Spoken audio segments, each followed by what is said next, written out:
Welcome to DC. You know where you at the USA Cup. You're taking it slightly, I'm taking it slightly. Now how you gon' act on you gon' be right back. Well, we gon' be right here, we gon' be right here. We ain't going nowhere. Welcome to DC. DC, the home of Chuck Brown. Oh, you don't know the sound? Well, let me break it down. The G-O, the G-O, the M-A and B-O. See though, we've been pumping crank since an embryo, really though. All right, this is the Big Douglas Show. And on a Monday, I brought in my podcast brother, Big Pooh. How are you, my friend? I'm good, man. You know, all things considered. It's pretty decent Monday so far. I was thinking, you know, you are a wordsmith, and I like words. And so I was thinking today about the show, and not many words can be so different by switching one word. This group gets no empathy, and the fan base, I think, is approaching apathy. Absolutely. And when you get to apathy, and for those that don't know, it just means you don't care anymore. Oh, so, I mean, that's it. And we did that. We did that when they hired Shanahan. Mm-hmm. You remember the Zorn years. Yep.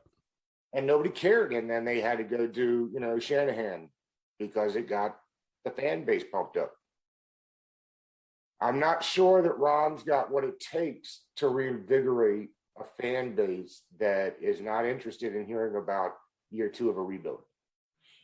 Nah, the only thing that's going to reinvigorate this fan base who has been through so much, and not just losing, but have been through so much off the field, the only way you're going to reinvigorate this fan base is by winning. They don't want to hear excuses. They don't want to hear year two of rebuilds. They don't want to hear why you didn't go move up in the draft and get your franchise quarterback. They don't want to hear any of that. They just want to, after 2 years of, you know, off the field madness, coming off of 3-13 before Ron took over, they just want to see a winner now. And I think the biggest difference between the team this year versus last year is last year, you didn't feel like the team ever quit and they gave it their all. It's just their all wasn't enough most times, but you felt like they gave it their all. Watching the team this year, you don't feel that way. You feel like, you know, undisciplined, something you don't normally say about Ron Rivera teams. You feel that sometimes players quit after multi-mistakes. So you have all these different feelings and emotions watching the team this year versus the way they performed last year. And it's kind of, I don't want to say kind of, it's very disappointing. You know, it's very disappointing. It's past frustration. It's just disappointing at this point.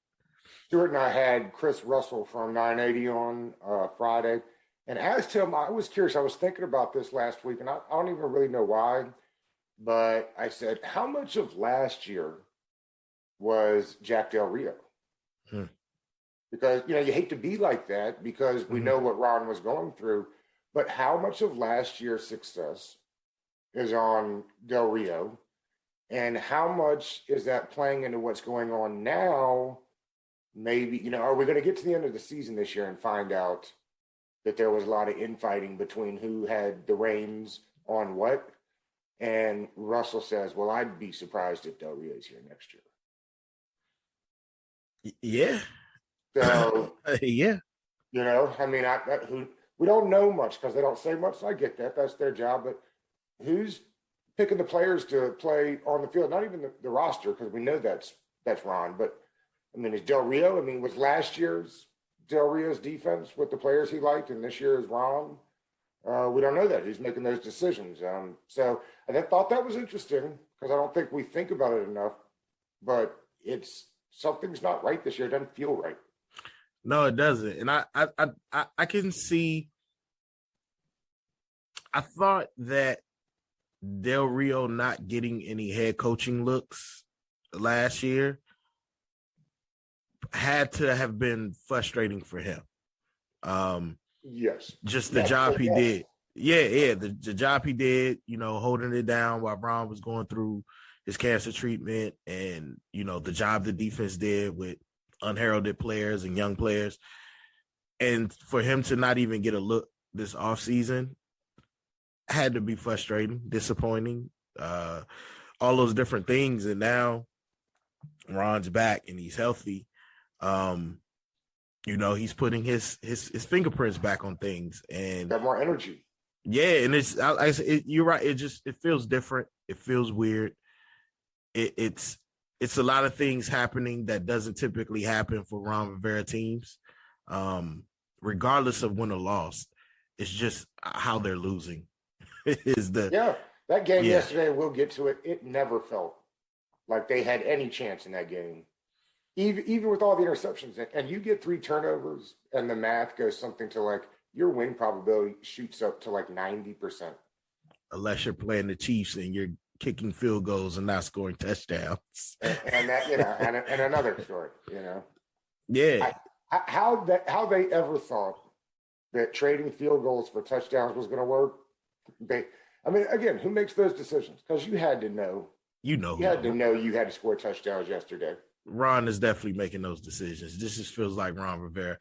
I think I'm seeing my biggest issue with this team this season, not just from their play on the field, their undisciplined play, but it's the refusal, or what feels like the refusal to make changes, whether that's personnel, whether that's scheme. It's that refusal that's kind of, I think that's the thing that's irking me. It's like, now that Bostic is out, Landon plays more in the box.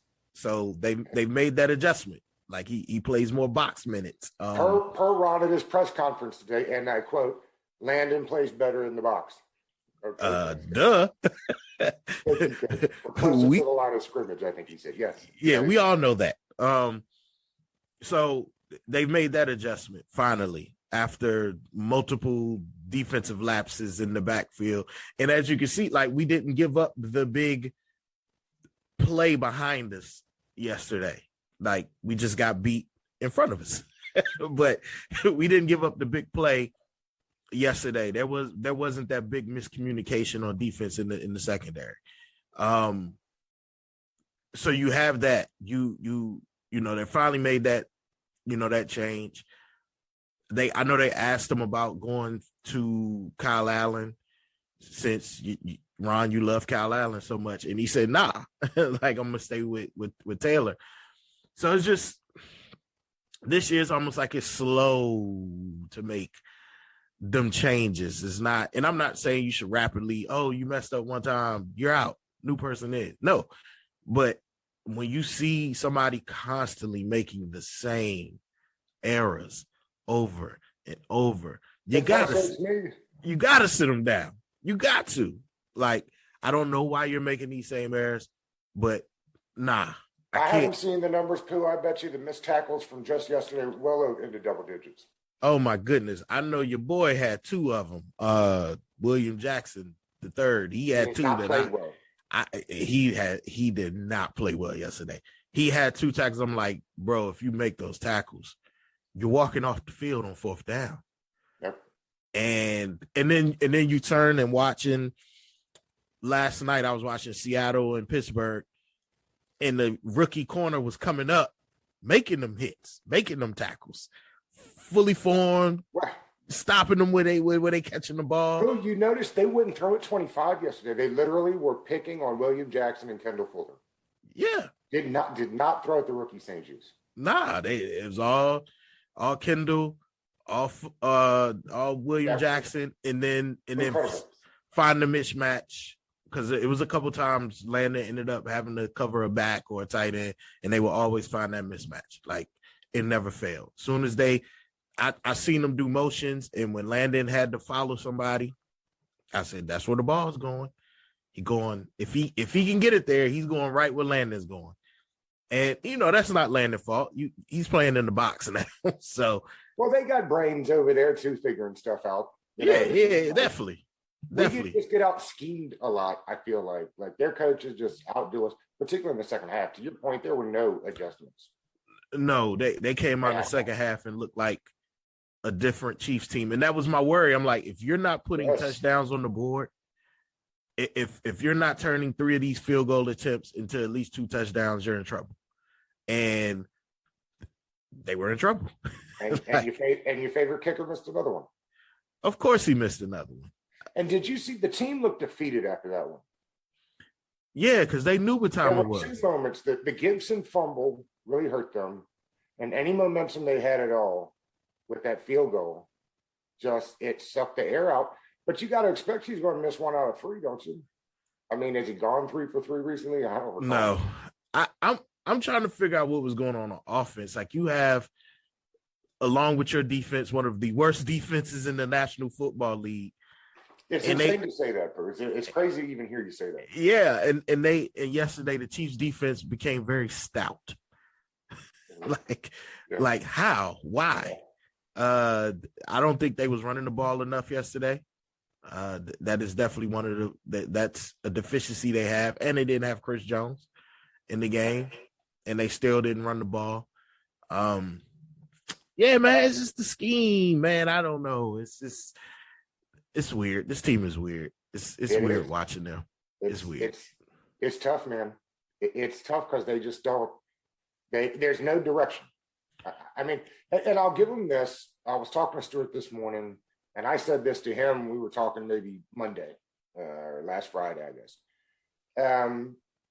If I told you that the team was 2-4, but hadn't got 1 game out of Fitzpatrick and hadn't got but 10 snaps out of Curtis Daniels, and Diami Brown looked like a 3rd rounder, not a 2nd rounder, and you had both sides of both right offensive line positions would be new, and the secondary, I mean, you'd start thinking, well, okay. But to your point, it's just, there looks like they're not having a good time. I know I'm not having a good time. It doesn't look like, that they're pumped to be out there, and I'm not pumped to see them out there anymore. I told the wife, I said, man, the difference between a Saturday and a Sunday couldn't be more different, and it's painful.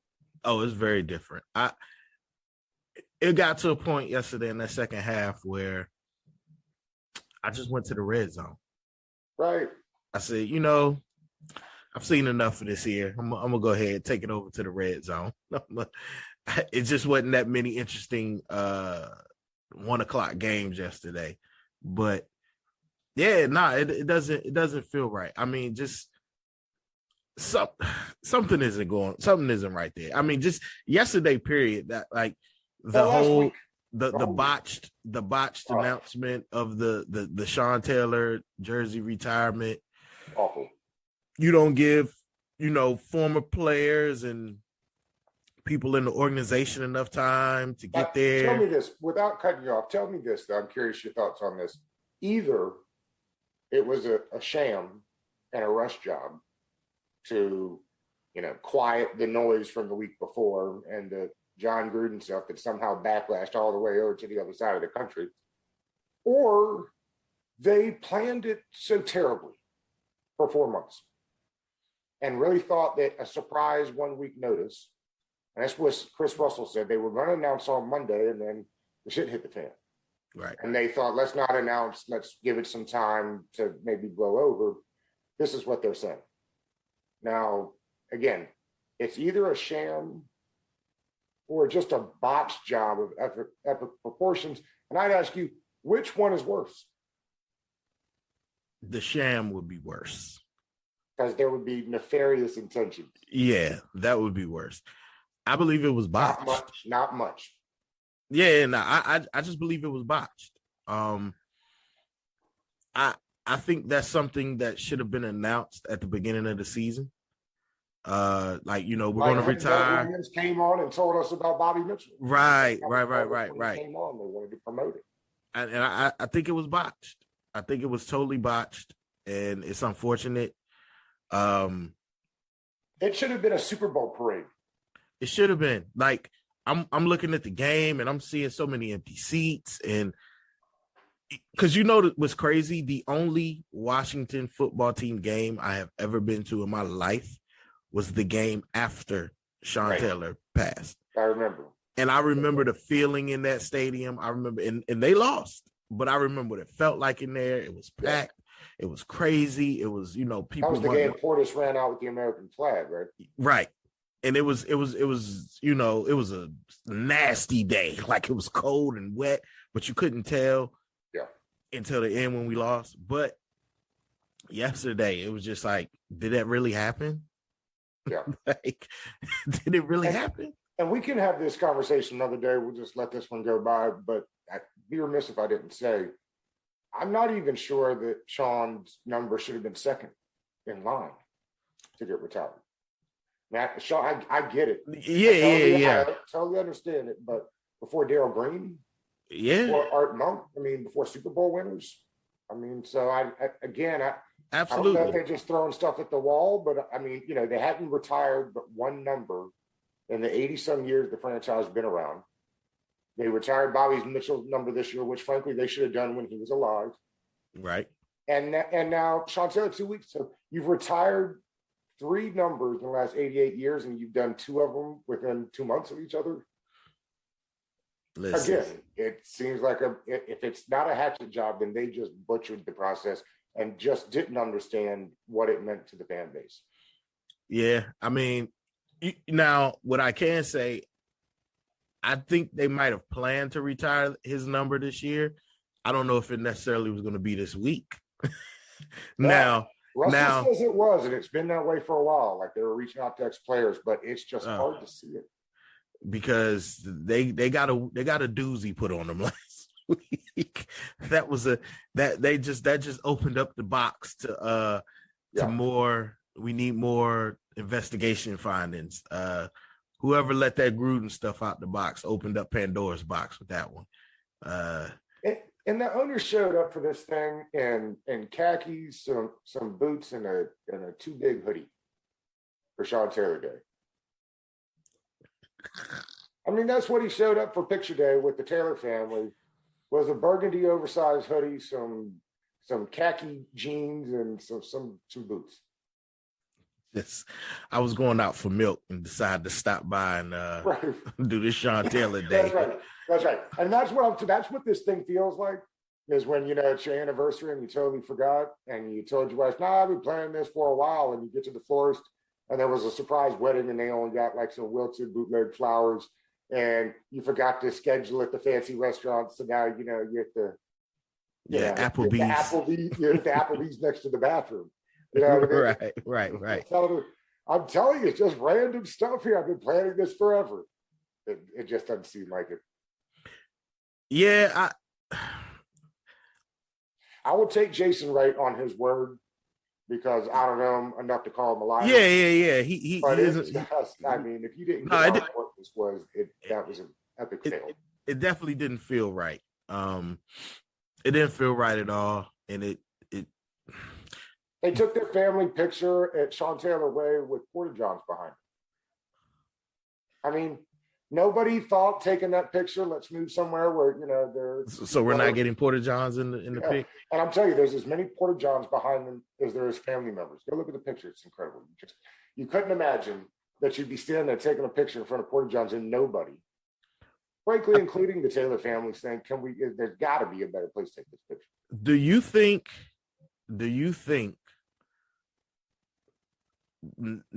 not being able to, I guess, disassociate from all of the off-field things that continuously go on with the team, do you think that seeps into the players? Like, could that be an issue this year?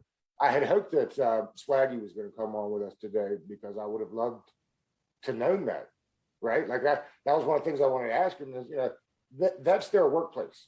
Right, as players, right. We see it as a game and fun, and we ride or die with these figures that we revere and respect. To them, it's a job, man. And just like anybody else's job, there's water cooler talk and gossip among the ranks, and I'd be curious to know how high up it goes and who they're talking about, and if did they know, the Bruce Allen stuff had it been, whispering its way around Ashburn. I don't know. So maybe next time if we get him on again, we'll have to ask him. But I mean, again, it's a workplace, so I would assume that they hear some of that stuff, right? Because you saw how it affected the Raiders last Sunday after the first email drop, and just how they were despondent on the field. They weren't, it's like they weren't there. That wasn't the effort they have been playing with all season, even when they did lose. And then this Del week, Rio was the head coach of that team before Gruden, and they were winning football games. yeah, and they forced Del Rio to announce his own retirement. I mean, his own firing, so they could hire Gruden. But yeah, so it's one of them things, man. It just feels like so much going on with this team, off the field, on the field. And this is going to be a dark, gloomy season. I don't see a second half season turnaround. Yeah, early 10.5-point dogs to Green Bay at Lambeau. I believe it. If they somehow snatch that thing, which I can't see, then they're 3-4, just for whatever that's worth, with games against Denver, and I know they got the extra one at the Bucs still coming, and then a lot of home games. Or I mean, division games. Division. What's funny? I'm sitting here thinking like, love Taylor Heineke's moxie, right? He has moxie, but I'm like, dang, man, I'm sitting here longing for Ryan Fitzpatrick to come back. so ready. Like, at least I know he's going to make mistakes. We all know he's going to make mistakes, but he has the arm that Heineke doesn't have, and the experience that Heineke doesn't have. I say this with all due respect. He doesn't have the same brain, and I only mean that not that Heineke's not a smart man, but the coaching staff, you can tell they have decided just to keep the handcuffs on him, and that means to me that they don't think he can overcome throwing picks down the field. And so they're not going to let him do it. His arm isn't strong enough. It is not. Because every time he has to throw to the other side of the field, you expect a pick. And that's the other thing, Pooh, is that I know we were expecting Fitzpatrick, but yesterday showed you exactly what the haves and the have-nots look like. I mean, we could put the Heineke, Cinderella story to bed now. I think that dude is not even. I mean, they weren't playing the same sport yesterday from the quarterback standpoint. Not at all. Not at all. And I feel bad for the kid. That's not his fault. No, he didn't. That's not his fault. He don't have what he don't have. That's it. And he put on 10 pounds of muscle. God bless him. It didn't. He stayed healthy, but it hadn't helped his arm, and it's not going to help his arm. I wonder if them constantly telling him, or him constantly worrying about being injured, has taking that dimension kind of from his game. Yes. That zone they were running yesterday, he had 40. We've talked about this for weeks. He had 40, 50 yards out there extra he could have had at any moment, just scrambling and pick them up.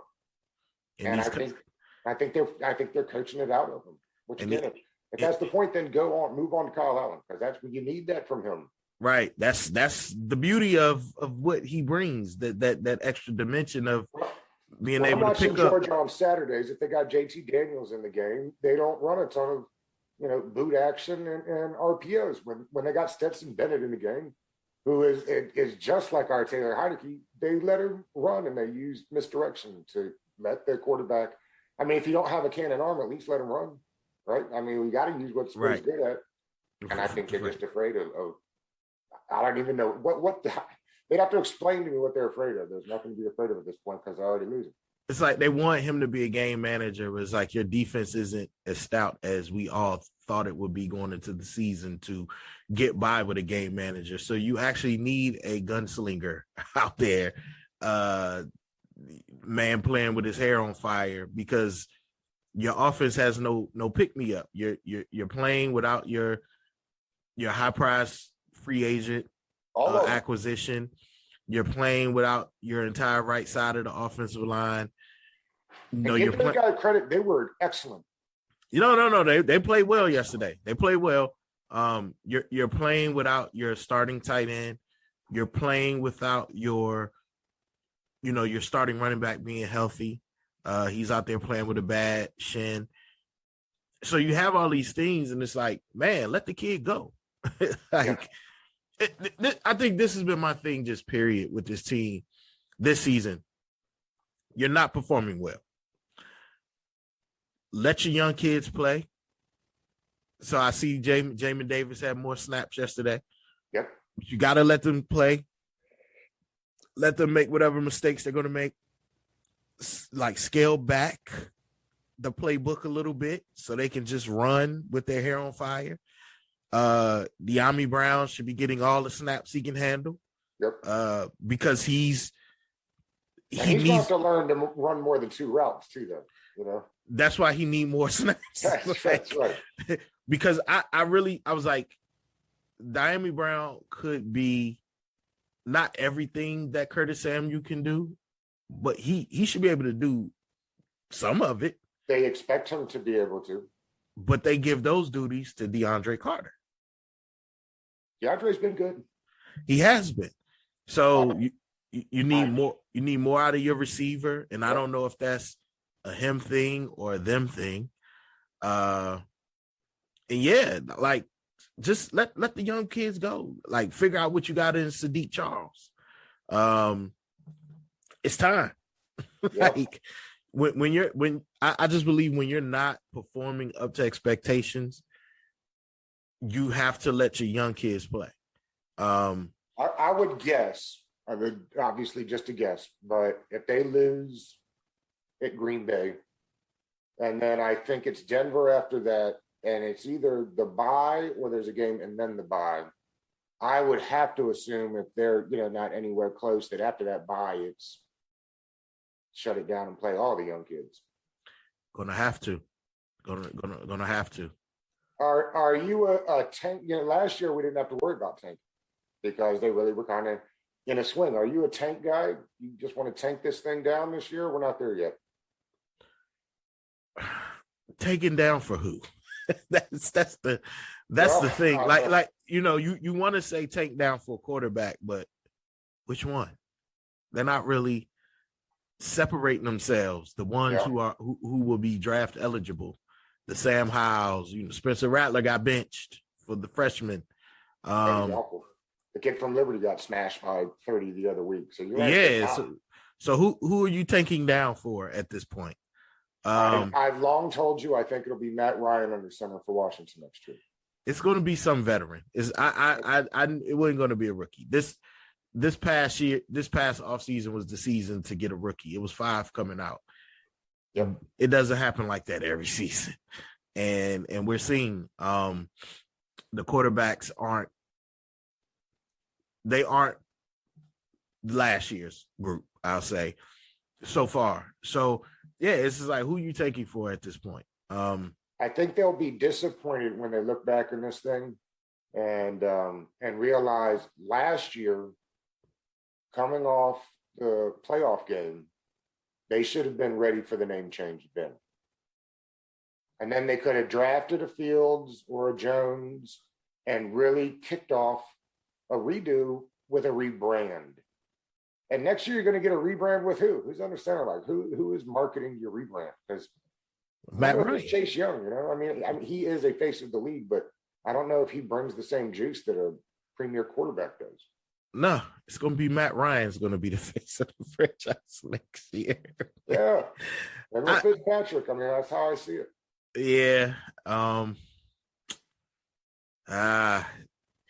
2020, man. You now I'm like, man, they probably should have gave up that draft capital and went and got Fields. We were so high on the team, as were many, and it that just ain't it. And I know Scott Turner's taking a lot of heat, and I stand up for him because I think he's got some chops. It's hard to know, whether it's him or Remember, this was QB3 last year. Yeah, no, it's hard. It's hard to judge Scott sometimes because of all the injuries. Last year he went through like all the quarterbacks on the roster plus some, and then they all had their own limitations. And then now you're stuck with, or I don't want to say stuck with, but you're playing a quarterback who wasn't, in your mind, you didn't really want him on the field. Because then it's like, did he just beat out Kyle Allen because Kyle Allen was still rehabbing? I never understood how it went straight to Heineke QB2. Kyle Allen was rehabbing. I guess. Because you remember when he came back, he hurt his ankle again. Yeah, okay. So he missed a chunk of time. So I think that's how it went. You know, the game Heineke had in the playoffs, coupled with Allen coming back off of, injury, and then re-aggravating that injury this offseason. It was always going to be Heineke. He was always QB2. So it's gonna be interesting. It's gonna be some tough times ahead. Bradley, let's change direction. I don't want to do it anymore. Bradley Beal says Daniel Gafford is going to be one of the best rim protectors in the league. Watch out. Are you excited about the Wizards this year and the new constructed roster? Excited that's a large word. I'm intrigued because you still don't know how they're going to play, or how Rui fits in, because he hasn't been there this whole offseason. I think he just got back today or yesterday. Yeah, he just cleared protocols yesterday. So it's going to be interesting how he fits. You could definitely see how they're trying to play on offense. There's way more ball movement. The ball doesn't stick. Brad doesn't have to take 30 shots a game. Kyle Kuzma is a very willing participant in the 3-point. I like Kuzma, always have. In the 3-point shooting thing. He's going to let it fly. So it's going to be intriguing watching them play. Caldwell Pope can shoot. Caldwell can shoot. Kuzma can shoot. Of course, Brad can shoot. Dinwiddie can shoot better than Westbrook. And then obviously Kispert, whenever he gets in, he can shoot. Bertans, he can shoot, obviously, but I'm ready. He was horrible in the preseason. I mean, he's been horrible since last year. Since he got paid. Crazy. I like Aaron Holiday. I think he can shoot. So they definitely addressed the shooting issue this offseason. I don't think we're going to be at the bottom of the league in 3-point makes and takes and all of the different statistics this year. But it's, like I said, it's just going to be interesting how the pieces fit. I see they've already moved Denny into a role that he's more comfortable with and letting them facilitate. He's not just camping out on the wing. They actually throw him in the post. Imagine using a guy the way he's intended to. Imagine. And then even on defense, still a long way to go. But you do have Gafford. I watched him block like 3 shots in less than a minute. But you do have Daniel Gafford who can erase a lot of mistakes. They have to understand that they're playing with somebody who can erase mistakes, which allows you to get a little bit more aggressive on the perimeter than when you had non-shot blockers back there. Because even if he doesn't block the shot, he's gonna cause you to change your shot as you come down. I like Harold coming after him. Not the same defender he is, but plays with all energy. Yeah, and that's what they need. So I think it's going to take them about 10 games to really find out. I like that Dinwiddie wanted to be here. Like, when's the last time somebody chose DC? I was like, yeah, I'm all right. Yeah, wanted to play here. And he has his own stuff to prove coming off, the ACL injury. So I think they're going to be better defensively. You actually saw Bill getting down in his defensive stance a little bit more this preseason because he doesn't have to score 30-some points a game for us to have a chance at winning this season. So, like I said, it's going to be interesting. I don't know. I haven't watched too much preseason of other teams. I've just really watched the Wizards. Just trying to, like I said, it's going to take about 10 games for us to know what this team truly is. But you can see definitely it's a more democratic process on offense. And I'm waiting for, I want to see Unseld Jr. be a man of his word when he says, it doesn't matter who you are. if you're not giving the effort, you're going to be on the bench. Yes. I want to see that happen. I want to see that happen because I think that's been one of the biggest problems on that team is the lack of accountability or the coach not. Ever since Randy Whitman left, it seems like the coach hasn't had real accountability over the players because Randy Whitman may have not liked Randy, but he got the most out of his players. They try hard every night. And they play defense. And that's what I'm looking for. I just try hard, play defense. And I mean, agrees. Defense. Defense, man. Y'all offense, man. Y'all gonna be able to score, man. This the league. Y'all can score. That's right. Whatever. Y'all have the players to put the basket, to put the hoop in the basket. I mean, the ball in the basket. So defense. And I mean, Kyle Kuzma, I'm growing to love Kyle Kuzma every day. I can't remember I don't know if it was Toronto or New York, but he was talking about like, yeah, we have a long way to go. We're not there yet. Like we're making some strides, but we're not there yet. Well, I don't know if you remember who he played with, but I'm absolutely sure that they were not lofty expect. You know what I mean? Like he played with the King. He played, so he knows. He knows what it looks like, and just having that, and he's young, so having that type of player on this team, along with the energy you get from Harrell, along with Spencer Dinwiddie, who wanted to be here, along with Brad, who decided when he had the chance to go somewhere else, he wanted to be here. So it's like, okay, we have players that want to be here. We have a new coach that's putting people in their actual positions that they should be in. Now it's on y'all. What you gonna do? What you gonna do? So I can't wait for Wednesday. Can't wait to see, another team play. Hopefully we're not having the same despondent talks about the Wizards in 2 weeks as we are about the Washington football team, or else I may have to start watching regular season hockey or something. I might have to check the caps out before the playoffs. That's right. All right, Pooh. Well, it's not what we wanted, but it's what we got. So I'll holler at you on Monday. Yes, indeed, man. Have a good week. All right.